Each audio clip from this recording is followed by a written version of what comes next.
Good afternoon mga bata, ako nga pala si Ilmar Piquintot, ako ang inyong teacher ngayong araw. Ang pag-aaralan natin ay paghubog ng pagkakakilanlan ng mga Pilipino. Ang mga Pilipino ay may iba't ibang kultura na base sa mga magagandang katangian, tradisyon at paniniwala na nakakapagpahubog sa ating pagkakakilanlan. Magagandang katangian ng mga Pilipino. Ako ay may 4 na halimbawa na magagandang katangian ng mga Pilipino. Una ay paggalang sa nakakatanda. Ang mga Pilipino ay magagalang bata man o matanda. Ang mga Pilipino ay magagalang sa kanilang pagsasalita o sa pakikipag-usap man. Ang pangalawa naman ay pagmamano.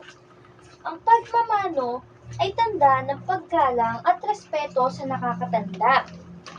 Ang pagmamano ay hindi na nawawala sa atin, mga Pilipino. Ito ay lagi nating ginagawa sa tuwing may darating na mga bisita or mga relatives natin sa ibang lugar at tayo nagmamano sa kanila. Pangatlo naman ay pagsasabi ng po at opo.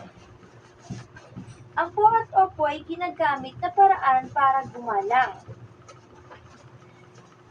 Ang po at opo ay hindi na nawawala sa ating mga Pilipino dahil ito ang ating ginagawa kapag tayo ay gagalang o irerespeto natin ang mga matatanda. Ang pang-apat naman ay malugod na pagtanggap sa bisita. Ang malugod na pagtanggap sa bisita ay kaugalian na maipagmamalaki natin.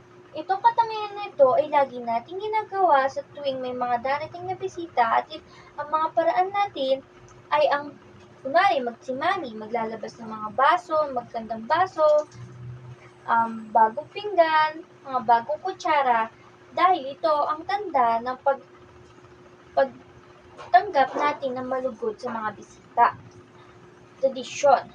Ang tradisyon ay isang koleksyon ng mga paniniwala, kultura at pamantayang panlipunan na isinasalin mula sa isang henerasyon papunta sa isa pa. Ang tradisyon, ito ang ating mga kaugalian ng mga Pilipino na ginagawa natin tuwing may mga okasyon o mga pagdiriwang. Una ay pagdiriwang ng Pasko. Tuwing Pasko, ang bawat pamilya ay masayang nagpapalitan ng regalo at kumakanta ng ang mga awiting pampasko. Ang pagdiriwang ng Pasko ay isang masayang pagdiriwang na sa Pilipinas.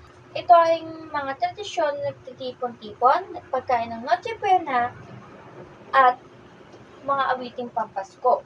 Pangalawa naman ay pagdiriwang ng bagong taon. Ang pagdiriwang ng bagong taon ay isang bagong simula sa ating mga Pilipino. Ang pagdiriwang ng bagong taon ay isang tanda na isang bagong pag-asa at bagong simula para sa ating lahat. Pangatlo naman ay Flores de Mayo. Ito ay isang buwan ng pagdiriwang ng Birheng Maria. Ito ang tampok ng panalangin, alin ng mga bulaklak at mga prosesyon. Pang-apat naman ay pista. Ito ay isang malaking pagdiriwang sa Pilipinas. Ang pista ay isang malakihang pagdiriwang sa Pilipinas na ginagawa natin taon-taon. Ito ay may mga parada, sayawan at mga kainan. Paniniwala. Ito ay nagmumula sa sariling pagbabasid, pagbabasa at pakikinig sa paniniwala turo ng ibang tao. Panguna ay bawal magwalis sa gabi. Naniniwala ang mga Pilipino na nagdadala ito ng malas. Ang pagwawalis sa gabi ay pinapaniwalaan ng mga Pilipino na nagtatabo ito ng swerte o nagdadala ng malas. Ang pangalawa naman ay bawal matulog ng basa ang buhok.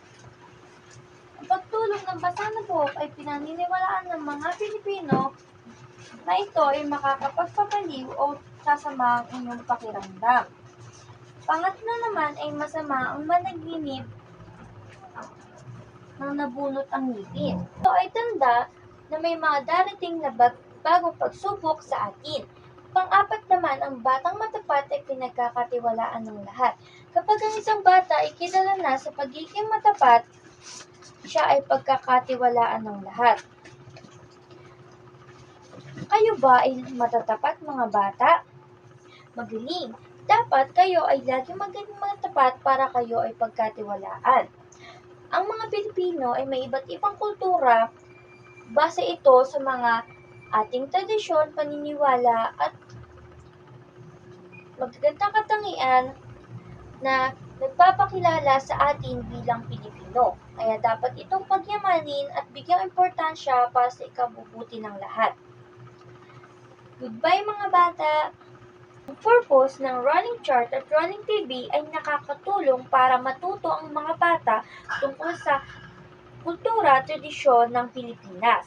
Dahil dito, mas naiintindihan nila kung sino sila bilang Pilipino at magiging proud sila sa kanilang bansa.